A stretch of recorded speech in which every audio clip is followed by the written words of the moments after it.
जोङो दायो बे समाव दंफैयो सनितपुर जिल्लानि सिङाव थानाय दिखियाजुलि हालामनि बाटासिपुर मिलन गेजेर फरायसालिनि नैबे लांगोनायाव दायो बे लांगोनायाव जोङो माखासे रादाबफोरखौ जोङो नोंथांमोननो दैथायनो सिगांबोदों जे थांनाय गोबां समनिफ्राय गायसनजेननायनिफ्राय बे फरायसालिया फैयै फैयै दिनै 25 बोसोराव आगान सुरबाय।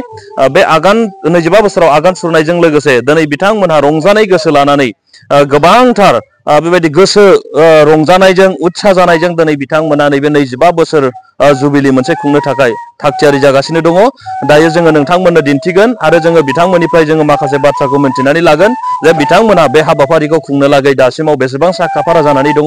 दायो जोङो नोंथांमोननो दिन्थिगोन जे नोंथांमोनहा दिनै नैबे 25 बोसोराव आगान होबाय आरो बे आगान होनायजों लोगोसे नोंथांमोना दिनै नोंथांमोनखौ जों नुनो मोनदों बेबायदि साखाफारा खालामदों। दायो बे साखाफारा खालामनाया बेसेबांसो आवगायनानै दं? गिबियावनो बड'लेण्ड रादाबसिम साबायखर थाबाय।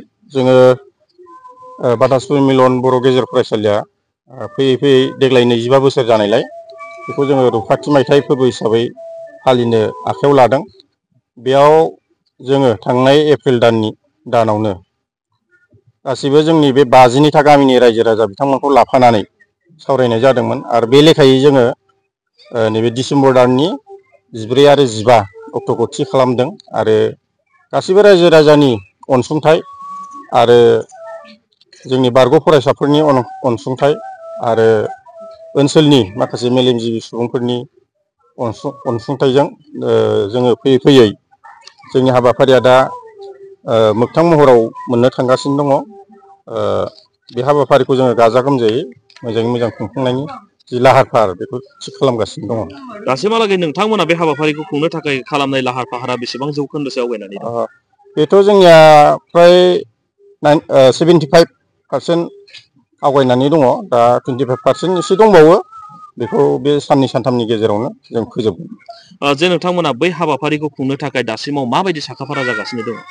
जोंनि गुबुन गुबुन दालाइ आफादफ्रा गावबा गाव खामानिखौ मावगासिनो दङ आरो जों आरसियाबो जि मावनांगौ बे हाबाफारिखौ मावगासिनो आरो बेयाव गांसे जोङो सोरांनि लामा गांसे बिसम बिबो जों दिरुननाय जादों। बे हाबाफारियाबो माने जाफुंनायनि लामायावनो फैखाबाय।